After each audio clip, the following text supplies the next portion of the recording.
Rebonjour, deuxième vidéo concernant ce personnage de la littérature fantastique qu'est le vampire. Deuxième vidéo dans laquelle nous allons parler de la création d'un personnage artistique. Nous avons vu dans la précédente vidéo que le vampire était perçu comme un phénomène réel en Europe centrale au XVIIe-XVIIIe siècle.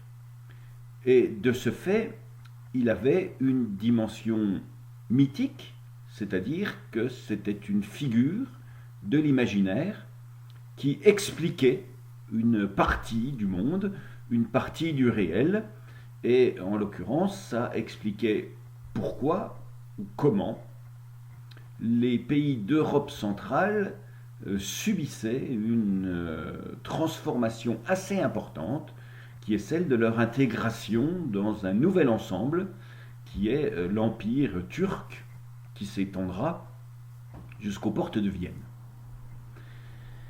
Nous allons voir maintenant comment cette figure elle va entrer dans l'imaginaire non pas seulement de l'Europe centrale, mais de l'Europe tout entière. Plus exactement, nous allons voir comment cette figure de l'imaginaire typique de l'Europe centrale, de la Bulgarie, de la Hongrie, de la Russie, de l'Ukraine, comment cette figure donc typique de cette zone-là va intéresser, va être perçue par les pays d'Europe de l'Ouest, c'est-à-dire l'Allemagne, la Grande-Bretagne, la France. Surtout, nous allons voir ce qu'ils vont en comprendre. Parce que le vampire naît dans des circonstances très particulières qui s'appliquent à cette Europe de l'époque moderne, mais cette Europe de l'Est. Transposée en Europe de l'Ouest, où le vampire n'a pas du tout une dimension mythique, puisqu'il n'explique rien, puisque l'Europe de l'Ouest n'est pas soumise à cette intégration dans l'Empire turc. Comment ce vampire va-t-il émerger dans l'imaginaire? Comment va-t-il dire quelque chose aux habitants de cette Europe de l'Ouest? Alors c'est un lent parcours qui va amener à intégrer le vampire dans l'imaginaire. Je dis un lent parcours, dans les faits, lent pas tellement en temps, puisque ça va se faire en 5 ans, mais lent dans la mesure où les mécanismes qui vont être mobilisés pour faire entrer ce vampire dans l'imaginaire occidental vont reposer sur des figures très anciennes de l'imaginaire. Alors pour le comprendre, je vais faire un détour avec une autre figure de l'imaginaire, une autre époque, pour montrer comment fonctionne l'imaginaire. Je vais vous parler de Marco Polo. Marco Polo, c'est le XIIIe siècle. Marco Polo, il part de Venise, pendant 20 ans, il va être absent de chez lui, il va aller en Chine par voie terrestre, revenir par voie maritime. Pendant ces 20 années, il va découvrir tout un ensemble de coutumes, de civilisations, de mondes tout à fait étrangers à ce que l'Europe connaît. Et pendant ces années de voyage, il va découvrir des phénomènes qui, pour lui, occidental, sont tout à fait étranges. Et qu'il va essayer d'expliquer en rentrant chez lui à ses contemporains. Dans la grande opposition qui existe entre Gênes et Venise, Marco Polo va être fait prisonnier par Gênes et en prison il va dicter son ouvrage essentiel qui est le livre des merveilles dans lequel il va raconter ses voyages. Et sur une île, il rencontre une population très peu civilisée, il les appelle des sauvages. Mais ces sauvages, ils vivent en contact de deux créatures, les éléphants. Les éléphants, en Occident, on sait ce que c'est. Hannibal avait attaqué pendant l'Antiquité. Rome, passer les Alpes avec des éléphants. Donc les éléphants, quand Marco Polo au XIIIe siècle parle d'éléphants, tout le monde sait ce que c'est. Donc dans cette île, il y a des éléphants. Et puis il y a des licornes. Des licornes. Et pour décrire ce que sont les licornes, eh bien, il va utiliser des comparaisons avec ce que les gens connaissent. Si je veux, moi, vous faire comprendre un phénomène dont vous n'avez jamais entendu parler, je vais prendre des comparaisons avec ce que vous connaissez. Je vais vous dire, c'est comme ceci, c'est ce que l'on trouve à peu près dans tel autre domaine, c'est comme ceci, comme cela. Et Marco Polo va dire, les licornes, elles ont des pieds d'éléphant, comme des éléphants. Elles ont un corps comme un bœuf. Et puis, elles ont une tête un peu comme le sanglier. Et puis, elles ont une corne. Une corne sur la tête. Alors, qu'est-ce que c'est dans les faits, ces licornes? Eh bien, on appellera ça par la suite d'un nom grec. C'est des créatures qui ont une corne sur le nez.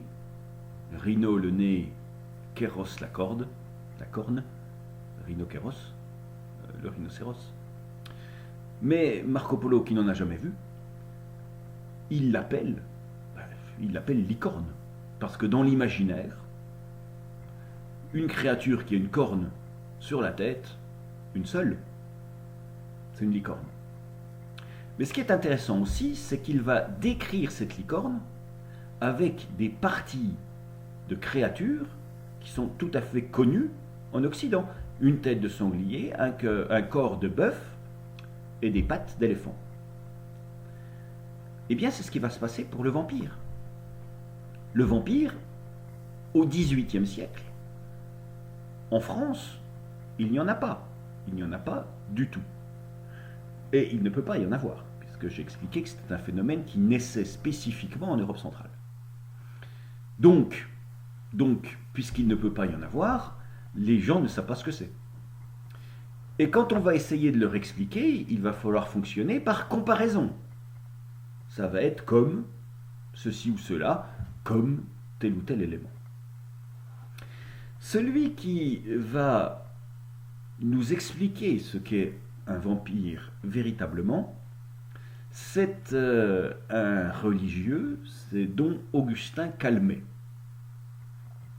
Don Augustin Calmet, c'est un homme tout d'abord très connu dans son siècle, par ses traités. Voltaire a écrit des textes sur Don Augustin Calmet, parce que c'était un de ses adversaires, et donc il a écrit contre Calmet.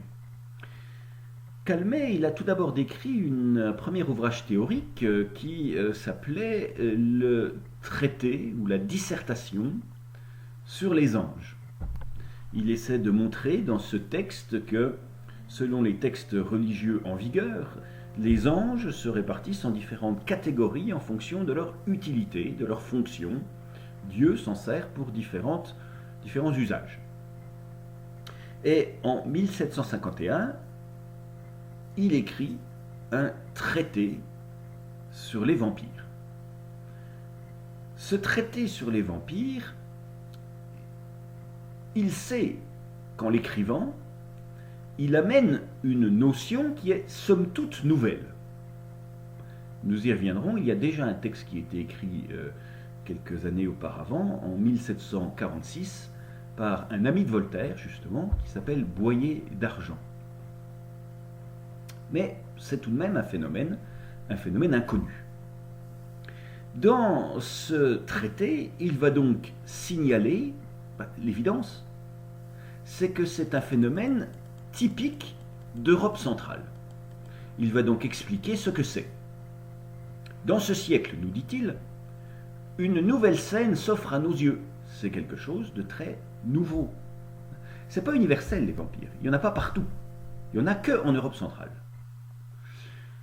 Depuis environ à peu près 60 ans, en Hongrie, Moravie, Silésie, Pologne, on voit, dit-on, des hommes morts depuis plusieurs mois revenir, parler, marcher, infester les villages, maltraiter les hommes et les animaux, sucer le sang de leurs proches, les rendre malades, et enfin leur causer la mort, en sorte qu'on ne peut se délivrer de leurs dangereuses visites et de leurs infestations qu'en les exhumant, les empalant, leur coupant la tête, leur arrachant le cœur ou les brûlant.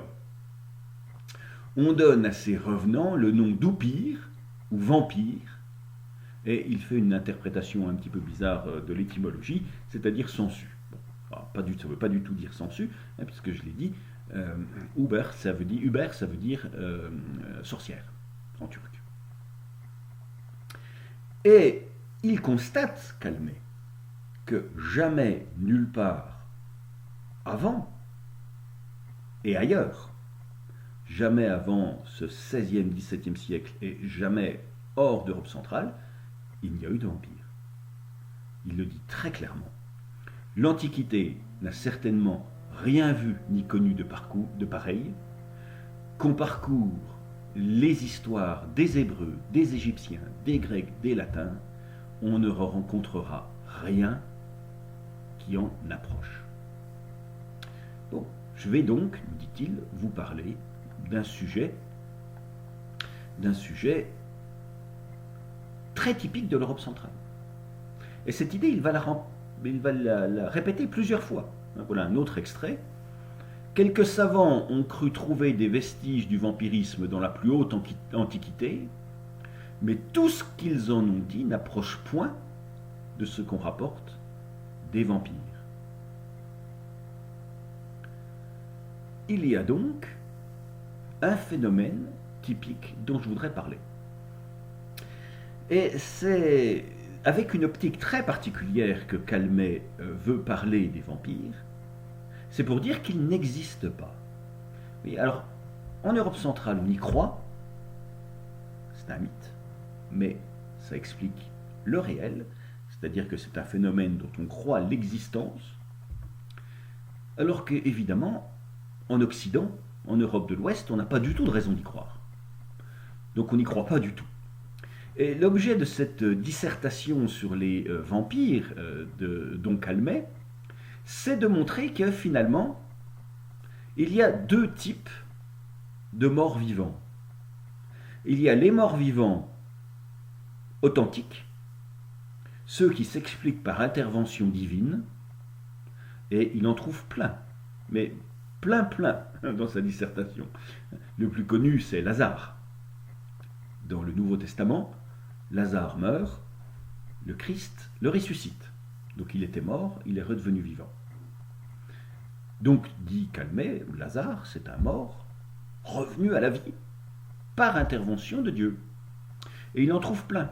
Plein des évêques morts qui, à l'approche du danger païen, ressuscitent et combattent au nom du Christ les païens, les adversaires de la foi. Bon, il y en a 100 pages dans sa dissertation.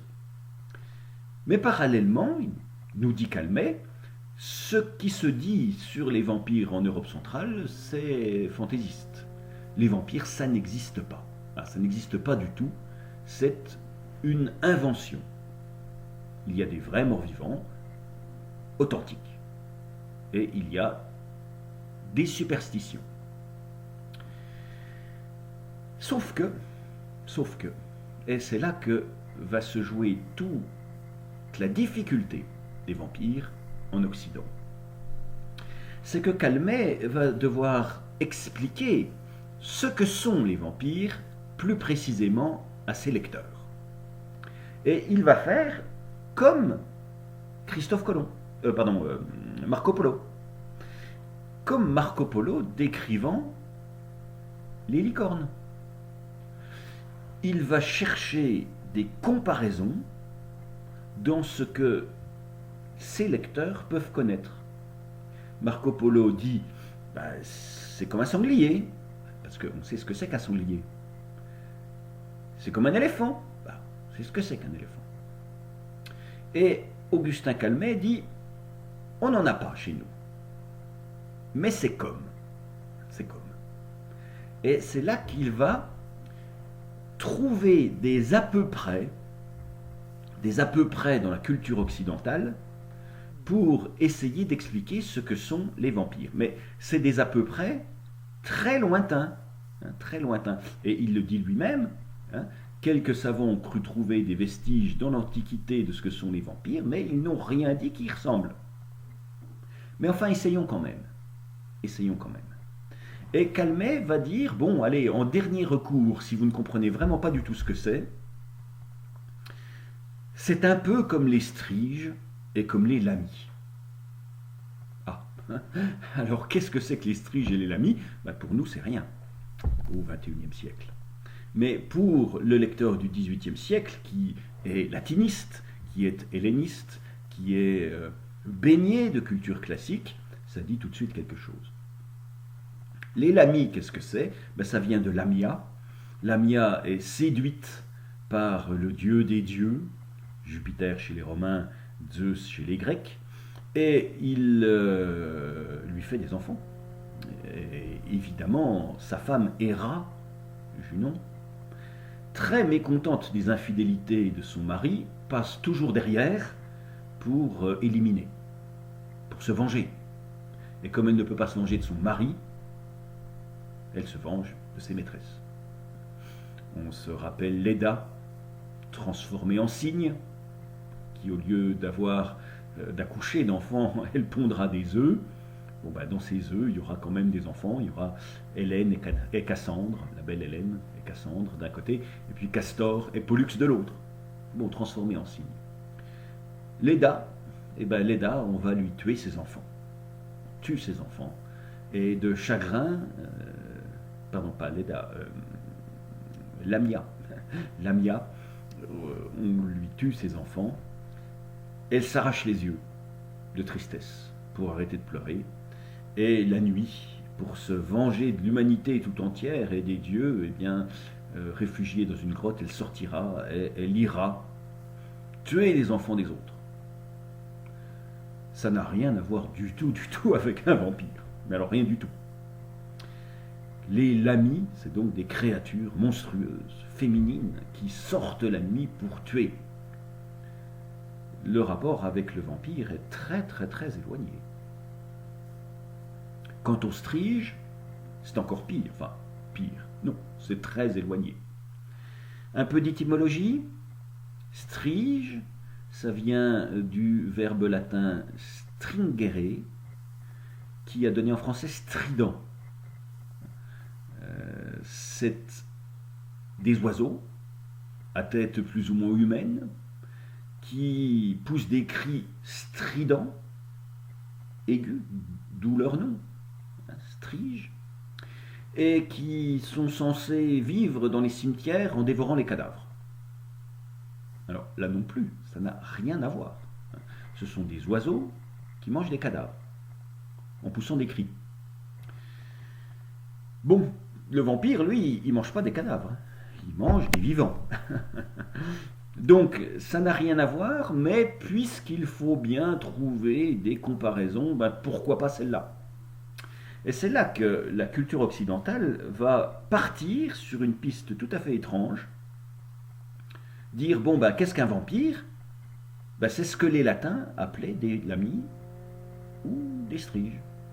Mais Calmet ne dit pas du tout cela. Calmet dit, ça n'a jamais existé en Occident. Mais si vraiment, en dernier recours, vous voulez comparer ça, ça ressemblerait à. Petite citation. Les lamis, les striges, les sorciers qu'on accusait de sucer le sang des vivants et de les faire mourir, les magiciennes qu'on disait faire dépérir les enfants nouveau-nés par des charmes et des maléfices, ne sont rien de moins que ce que nous entendons sous le nom de vampires, quand on avouerait que ces sortes de lamis ou de striges ont réellement existé, ce que nous ne croyons pas que l'on puisse jamais bien prouver. Tout ça, c'est de la fantaisie. Tout ça, ça n'existe pas. Tout ça, c'est des vues de l'esprit. Mais bon, c'est comme les sorciers, c'est comme les lamis, c'est comme les striges, c'est comme les magiciennes. Bon, voilà, c'est des créatures de l'esprit. C'est des vues de l'esprit. Dans sa conclusion, d'ailleurs, il reste sur cette dimension-là. Pour reprendre en peu de mots ce que nous avons rapporté dans cette dissertation, nous y avons montré qu'une résurrection proprement dite est un ouvrage de la seule toute puissance de Dieu. Que des personnes noyées, tombées en syncope, peuvent être guéries et rappelées à la vie, sans aucun miracle, mais par les seules forces de la médecine. Que les houpires ou vampires, que tout cela n'est qu'illusion, et une suite de l'imagination frappée et fortement prévenue.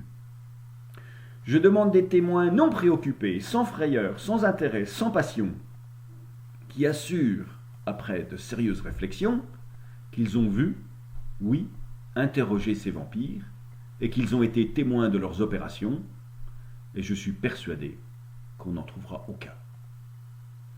Les vampires sont des vues de l'esprit, typiques de l'Europe centrale, du siècle récent. Bon, si on voulait comparer, ça ressemble aux fantaisies, aux fantasmes de l'Antiquité. Ça ressemble aux fantasmes de l'Antiquité, comme les lamis ou les striges. Simplement, les lecteurs de Calmet vont aller très vite en besogne. Les auteurs de dictionnaires en particulier, lisant donc Calmet, ils vont rajouter à l'article Strige de leur dictionnaire des petites comparaisons en disant c'est aussi ce que Calmet appelle les vampires. C'est par exemple le cas de Trévoux, le dictionnaire universel français-latin. Trévoux, en 1752, c'est-à-dire l'année d'après, en 1752, va avoir un très gros article Strige, il l'a toujours eu. Mais il va avoir un petit article vampire. Vampire, nom masculin et féminin, voyez Strige, c'est la même chose. Et donc, au lieu de dire vampire, c'est un phénomène typique d'Europe centrale, sous l'autorité de Calmet, on dit vous ne savez pas ce que c'est normal, allez donc voir Strige. Et petit à petit, on va constater que l'article Strige des dictionnaires va de plus en plus définir non pas l'oiseau de l'Antiquité, mais le phénomène contemporain. L'article Strige, c'est le nom, dira Trévoux, qu'on a donné à ces corps morts qu'on trouve en Russie, qui, dit-on, ne pourrissent point, que l'on voit dans leur cercueil rubicon, rouge, et flexible, quoiqu'il y ait longtemps qu'ils soient morts. Et on reprend les quelques informations que Calmet avait signalées sur ces vampires. Donc, le mot Strige sert à désigner les vampires, et il est en quelque sorte pollué par cette comparaison. Sous la Strige, on aura l'oiseau, mais on aura aussi le phénomène vampirique. Et cela va s'accélérer beaucoup par la suite, puisque les dictionnaires qui vont suivre vont de plus en plus faire appel à la jonction entre Strige et l'ami. Pour faire une petite comparaison littéraire, la poésie latine, Tibulle par exemple, avait décrit les striges. On est là au tout début de l'ère chrétienne. Tibulle, que nous disait-il? Qu'elle se repaisse celle-là de chair sanglante, et que sa bouche ensanglantée vide des coupes entières de fiel, qu'autour d'elle voltigent des ombres déplorant des destinées sans cesse, et que du haut des toits la strige sinistre chante, qu'elle-même excitée par la faim furieuse, elle cherche sur les tombeaux des herbes et les ossements laissés par les loups cruels.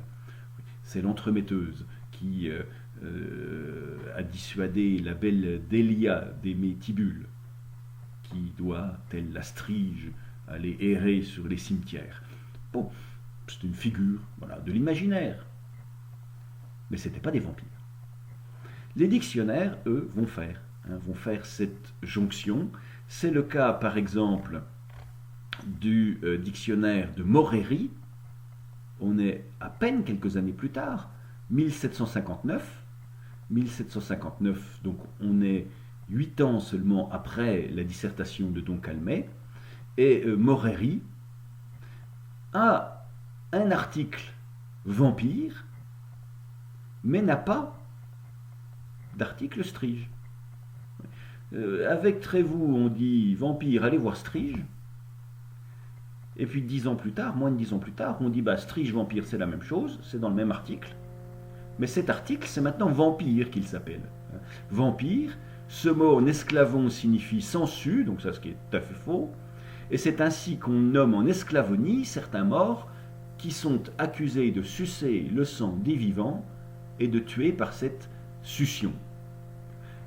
Ces striges sont des corps morts qu'on trouve en Pologne, principalement en Russie, et que l'on appelle en langue du pays upir. Et on fait vraiment cette jonction. C'est la même chose que ces deux phénomènes. Donc il y a jonction des deux. Trévoux, dans la nouvelle édition de son dictionnaire, celle de 1771, fera pareil. Il n'y aura plus d'article strige, mais plus qu'un article unique qui s'appellera vampire.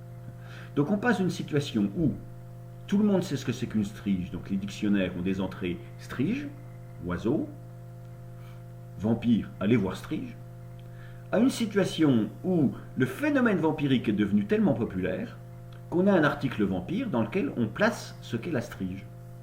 Alors que c'était une comparaison que Don Calmet savait erroner, mais que les dictionnaires refusent finalement de faire.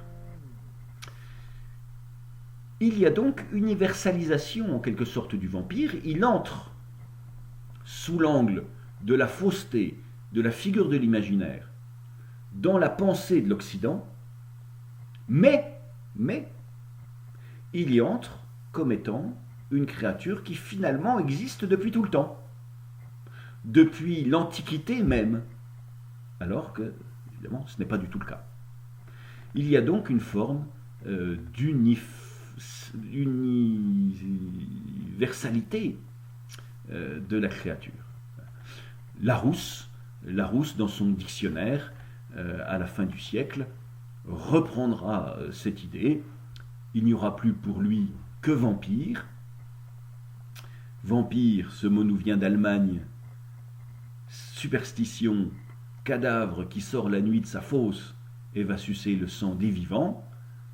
Et dans son article strige, il dira tout simplement sorte de vampire, qui d'après la croyance de certains peuples orientaux, errent la nuit pour faire du mal aux hommes. On sait que c'est encore un phénomène un peu oriental, mais grosso modo, c'est un phénomène unique qui est décrit là. Il y avait d'ailleurs un autre mot qui était en concurrence, c'est brucolaque. Brucolaque, nom sous lequel les Grecs modernes, nous dit Larousse, désignent les vampires ou spectres d'excommuniés. Et il nous décrit, puisque évidemment la Grèce a été particulièrement touchée par l'invasion turque, on le sait. Les Grecs sont persuadés que les excommuniés ne peuvent se putréfier dans leurs tombeaux, qu'ils apparaissent la nuit comme le jour, que leurs rencontres sont très dangereuses. Et on nous dit que les vampires, une manière de devenir vampire, eh bien, c'est d'être aussi enterré hors de la terre consacrée, hors du cimetière qui protège évidemment par la puissance de Dieu, qui protège du vampirisme. Alors vous voyez, ce qui est intéressant, c'est que le vampire qui était perçu comme une créature réelle arrive en Occident sous l'angle de la fausseté, la figure de l'imaginaire. Et comme c'est une figure de l'imaginaire, on la compare avec les figures de l'imaginaire que l'on connaît, c'est-à-dire les figures de l'Antiquité et de la mythologie grecque et latine. Mais ce faisant, eh bien on fait comme si le vampire était d'une certaine façon universel. S'il n'était pas spécifiquement d'Europe centrale, avec ses caractères typiques, mais comme s'il était comme toutes les croyances, avec une particularité, celle-là, c'est que c'est un mort qui revient à la vie. Calmet fait connaître le phénomène, mais ce faisant tout de même, il crée lui-même une figure qui se placera par la suite sous l'angle de l'universalité. Deux autres textes sur le XVIIIe siècle sont intéressants. Deux autres textes sont intéressants à étudier parce qu'ils vont faire, eux, entrer le vampire dans la littérature. Dans la littérature pour l'un, dans la philosophie pour l'autre. C'est Boyer d'Argent et c'est Voltaire. 1746, c'est le premier texte sur les vampires. Il est l'œuvre d'un ami de Voltaire, qui s'appelle donc Boyer d'Argent, et qui écrit un ouvrage qui s'appelle Lettres juives. Ces Lettres juives, c'est l'histoire de deux rabbins qui visitent l'Occident et qui s'envoient des lettres. C'est le principe des lettres persanes de Montesquieu. Un individu avec un regard neuf va arriver en Occident, et ce faisant, il va décrire ce qu'il voit de manière très surprise. C'est un ouvrage de philosophie. Au bout du compte, ces lettres juives, les deux rabbins qui s'écrivent, vont prendre les sujets qui intéressent l'Occident et essayer de les observer avec un regard neuf. Et il va faire une lettre sur les vampires. Et c'est un texte donc littéraire, mais c'est un texte très intéressant. Très intéressant, pourquoi ? Parce que dans cette analyse, Boyer d'Argent va faire une démonstration scientifique et philosophique. Et ce qu'il va montrer, c'est que les vampires s'expliquent, mais non pas théologiquement, comme essaiera de faire Don Calmet par la suite, non pas donc avec l'argument de la théologie, de la religion, mais il va expliquer les vampires avec les arguments de la science et de la raison. C'est un grand texte chimique. On va parler de la Terre, on va parler de la composition chimique de la Terre, on va parler de tout un ensemble de produits qui peuvent expliquer que le sang continue à être liquide après la mort, qui peuvent expliquer qu'un cadavre continue à garder forme humaine, ne pas se décomposer. Boyer d'Argent fait une œuvre littéraire, mais c'est un texte argumentatif. C'est un texte qui propose une démonstration, et une démonstration philosophique et scientifique. Il montre qu'on peut comprendre que quand on ouvre une tombe, on y trouve un corps dont on sait de quoi il est mort, mais qui ne se décompose pas, parce qu'il y a des phénomènes physiologiques, physiques, chimiques qui peuvent intervenir. Ça, c'est pour le corps. Et quant à l'idée de vampirisme, eh bien, il analyse la superstition universelle qui permet d'expliquer l'apparition de ces créatures. Avec Boyer d'Argent, le vampire devient un sujet de la littérature, mais un sujet qui est analysé avec les termes et le raisonnement de la science. Il est nié, ça n'existe pas, mais avec un raisonnement scientifique. Avec Don Calmet, le vampire est nié, mais il est nié avec les arguments de la théologie et de la religion.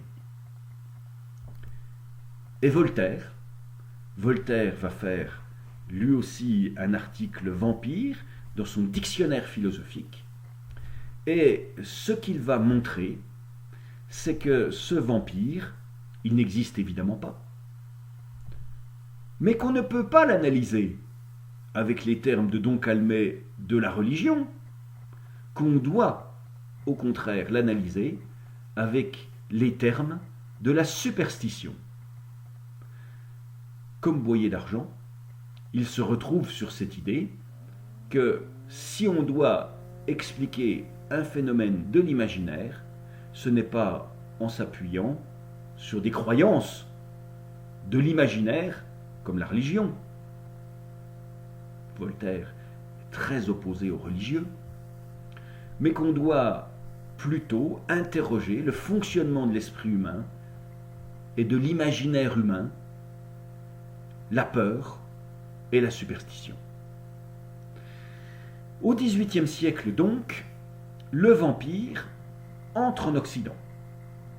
Chez tous les auteurs, il n'existe pas. Parce que ce n'est pas un mythe pour l'Occident.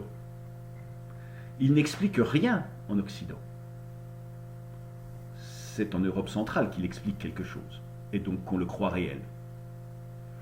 Le vampire, donc, arrive en France, et arrivant en France, les auteurs, en fonction de leurs objets, leurs objectifs, vont proposer des analyses. Vous voyez d'Argent, dans une œuvre littéraire, propose une analyse scientifique. Voltaire, dans un dictionnaire philosophique, une analyse de la superstition universelle. Don Calmet, dans un texte religieux, va faire une distinction entre les personnes revenant à la vie après la mort par ordre de Dieu ou les phénomènes qui n'existent pas, comme les vampires. Simplement pour que le phénomène devienne plus compréhensible, eh bien donc Calmet va hélas faire une très malheureuse comparaison avec des créatures de l'Antiquité, les striges et les lamies.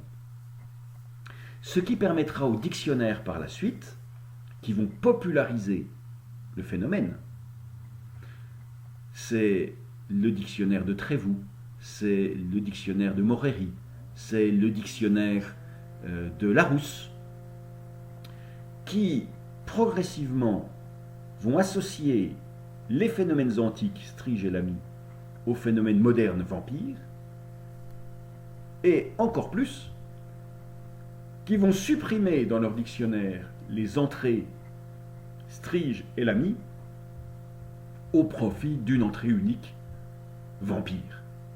Le vampire, c'est cet oiseau qui, dans l'Antiquité, mangeait des cadavres. C'est cette femme qui s'était arraché les yeux et qui tuait les enfants. C'est en Europe centrale ce mort qui revient à la vie pour sucer le sang des vivants. Le XVIIIe siècle introduit donc le vampire, et il l'introduit en proposant de lui des interprétations sur un phénomène que l'on juge nouveau tout de même pour le siècle, mais dont on pourrait trouver des racines dans la plus haute antiquité. Il faudra attendre le XIXe siècle pour que le vampire prenne la forme que nous lui connaissons dans les arts, et il la prendra cette forme au détour d'un courant majeur des arts occidentaux, qui est le romantisme. Mon prochain cours sera donc sur le vampire romantique. Au revoir à tous.